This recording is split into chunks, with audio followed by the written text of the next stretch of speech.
for consecutive congressional special and primary elections over the past 13 months. So next, I want to transition to talking about some of the things going on around the country. The First Amendment does not give anyone the right to riot. The First Amendment does not give anyone the right to loot. The First Amendment doesn't give anyone the right to burn down buildings. The First Amendment does not give anyone the right to deface property. And it does not give anyone the right to assault private citizens and to assault police officers. The First Amendment, however, does give you the right to peaceably assemble. And the greatest example that we have seen of peaceful protest, an absolute embodiment of the First Amendment, is the March on Washington. On August 28, 1963, 250,000 Americans gathered at the Lincoln Memorial and peacefully made a powerful march and a powerful point that all Americans should be treated equally, that racial discrimination was unacceptable, abhorrent, and that it needed to be rectified. And in the famous I Have a Dream speech by Reverend Dr. Martin Luther King, he said this: "We must not allow our creative protest to degenerate into physical violence. Again and again, we must rise to the majestic heights of meeting physical force with soul force." And soul force is exactly what Dr. Martin Luther King Jr. met the nation with when he said this: "I have a dream that my 4 little children will one day live in a nation where they will not be judged by the color of their skin, but by the content of their character." Important words, important actions from an American hero who contributed to making this nation the greatest on earth. With that in mind, we must remember to recognize the lives lost, the passing of George Floyd, who was killed unjustly in a horrific video that we all have seen. And we must also remember the passing of police captain David Dorn yesterday, who was shot and killed by looters in St. Louis in an absolute tragedy. A retired officer, 77 years old, whose wife was also a police officer herself. Dorn was a hero and an unfortunate casualty in the riots we have seen. Our hearts are with his family. We are all Americans. We must come together. We must unify, and we must have law and order. And with that, I'll take questions. We do. I have a couple questions. First on Secretary Esper. CBS News has learned that his remarks this morning were not received well here inside the White House. Had the Secretary ever expressed his views about active duty forces to President Trump before this morning in private? And does the President still have confidence in Secretary Esper? So not that I'm aware of in terms of expressing his opinion, and I wouldn't get into the private conversations that went on here in the White House.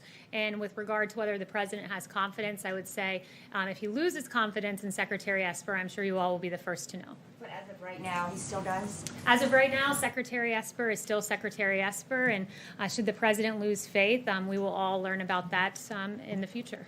And on policing, Vice President Joe Biden has vowed to set up a police oversight board if he is elected.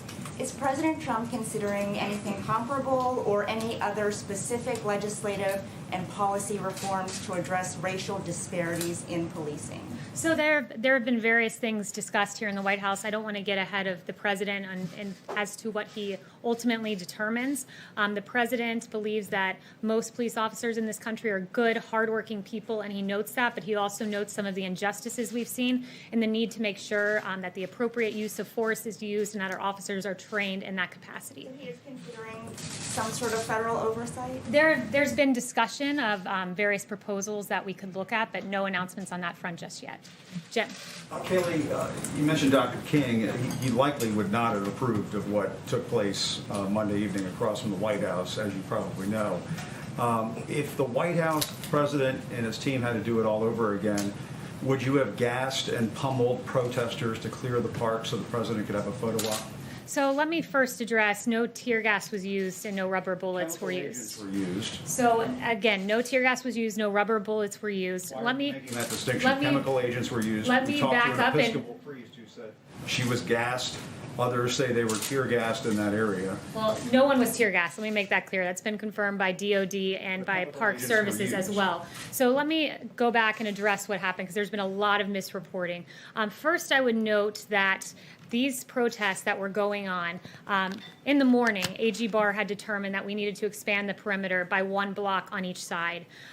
He was surprised, AG Barr, when he arrived at the White House to see that that perimeter had not been moved. So he said that we needed to get going with moving that perimeter. He told the officers that out there. That was late afternoon. So that decision was made in the morning, first of all. The protesters were told 3 times over loudspeaker that they needed to move. And what happened was it grew increasingly unruly. There were projectiles being thrown at officers. Frozen water bottles were being thrown at officers. Various other projectiles. And the officers had no other choice than in that moment to act and make sure that they were safe and that the perimeter was pushed back, because as we all know, a church was burning in that very area the night before. So the appropriate action was taken. It was burning the night before, which enforced the decision to move the perimeter on each side by a block, so that church would no longer be in harm's way by the rioters. But it's absolutely uncalled for to throw bricks, absolutely uncalled for to throw water bottles that are frozen at police officers. Don't you agree, Kayleigh, that the vast majority of those protesters were doing so peacefully, and that many of them did not hear those warnings and were simply just pushed out of the way, just forced out, pummeled out of the way by their fellow Americans, police officers? You sent in members of the military to deal with this. I mean, what do you say to Americans who look at what happened on Monday and find that to be appalling? Well, let me note that the National Guard was utilized across Washington, D.C. The military was not. There is a distinction, and I would say that it is uncalled for to throw bricks at officers, uncalled for to throw frozen water bottles at officers. And they also had received intelligence that there were calls for violence against police officers, and they found caches of glass bottles, baseball bats, and metal poles hidden along the streets. When an officer is at risk, they have the right to defend themselves. They did so peaceably. There were no fatalities, no severe injuries. You do it again. To protect the lives of officers, they have a right to defend and to protect themselves. And the White House, Next question. I think Sarah used to always joke about 2-question Tuesday. I think sometimes I get 4 or 5-question Wednesday.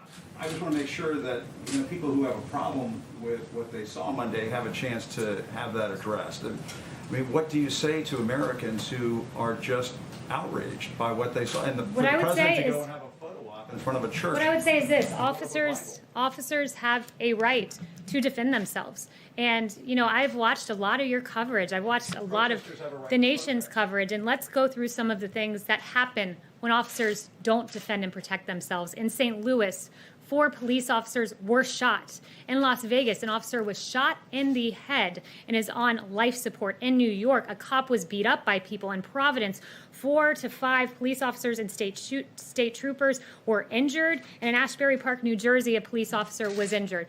Police officers are out on the front lines. They're defending and protecting you as you come into this building each and every day, Jim. We owe them honor. We owe them respect. And when they are under attack, they have the ability to defend themselves. Zeke.